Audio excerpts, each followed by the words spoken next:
Pourquoi ton ex se détache alors que la rupture n'était pas vraiment voulue? Beaucoup de ruptures ne sont pas décidées clairement.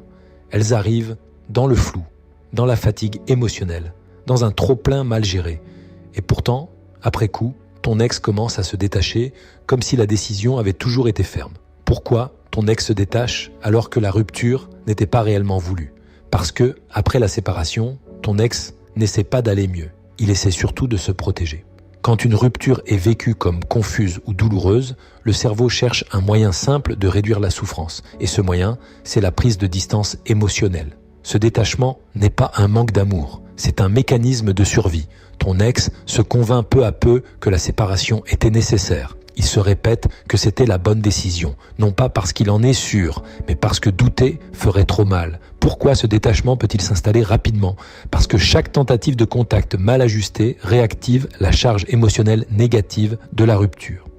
Ton ex associe alors le lien à une tension, pas à un apaisement. Résultat, plus tu cherches à maintenir le lien, plus il se ferme. À ce stade, les mots ne suffisent plus, les explications non plus, parce que le problème n'est pas rationnel, il est émotionnel et énergétique. C'est précisément là qu'intervient le travail de Nathaniel.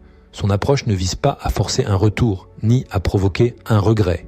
Il agit sur ce qui a figé le lien après la rupture, la peur, la culpabilité et le besoin de se détacher pour ne plus souffrir.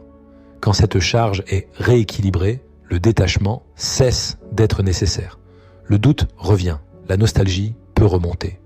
Et l'idée d'un retour redevient possible. À retenir, si ton ex se détache alors que la rupture n'était pas claire, ce n'est pas parce qu'il ne ressent plus rien. C'est parce qu'il a appris à se couper pour se protéger. Et tant que cette protection reste active, le retour ne peut pas s'enclencher.